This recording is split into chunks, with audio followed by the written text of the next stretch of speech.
The Hizb Al Nasr, or Litany of Victory, was composed approximately 800 years ago by the great Sheikh Abu al-Hasan al-Shadhili.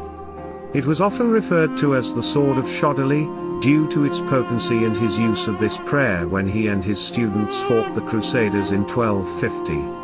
Sheikh al-Shadhili's eyesight had become weakened during this period, and when he was later asked about his ability to perform so bravely on the battlefield despite his limited ability to see, he replied, "When the eye of the heart sees with clarity, there is no need for other eyes." We are reminded here that while taking the material means for success in this world is important, the true cause of success comes from the unseen. It is ultimately Allah who grants victory to the men and women with hearts that are turned to Him in remembrance. Below is a sword with which enemies have been defeated since the time of Sheikh al-Shadhili onwards.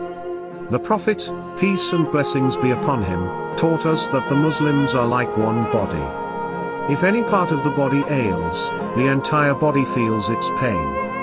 Truly, concern for any part of the Muslim community is a reflection of the depth of one's faith, and praying for the oppressed is the simplest obligation we have towards one another. Let us remember the oppressed and suffering throughout the world and help them through praying for them daily. Here is the recount of Sheikh Abu al-Hasan from the Orison of the School of the Shadhili, Volume 1. On the day of the battle, he, Sheikh Abu al-Hasan, mounted his best horse and had one of the Meridian hand him up his sword. When he had his sword in hand, he asked for another. And with a sword in his right hand and a sword in his left hand, he rode into battle. When asked later, given his deteriorating eyesight, how he could have ridden into battle and so honorably acquitted himself on the battlefield, he simply pointed to his heart, saying, "If the eye of the heart sees clearly, what need is there for my eyes?" Such was his vision. From the Orison of the School of the Shadhili, Volume 2, we get a clearer picture of the famous Battle of Monceau. It was Louis IX, King of France, leading the vast combined armies of the Crusaders. The desire of the king was to bring down and subdue Islam in a final decisive battle. The combined forces of the West were fully prepared to attack Misr, Egypt, in a battle that is often compared with the Battle of the Trench, Ghazwat al-Khandak.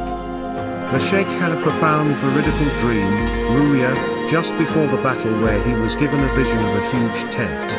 An expansive pavilion mounting into the sky, light shone upon it, and it was teeming with heavenly people. When asked in the dream, to whom this tent belonged, it was said, to the Prophet of Allah, peace and blessings upon him.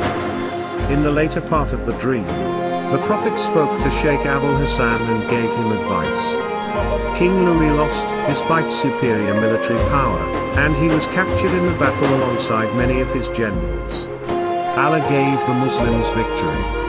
Nasrun min Allahi wa fathun qarib, wa bashil mu'minin. Help is from Allah and victory is near. Give good news to the believers. S61:V13. O Allah, make us all steadfast with the recitation of Hizb Al Nasr for the victory of Muslims over our foes. Ameen.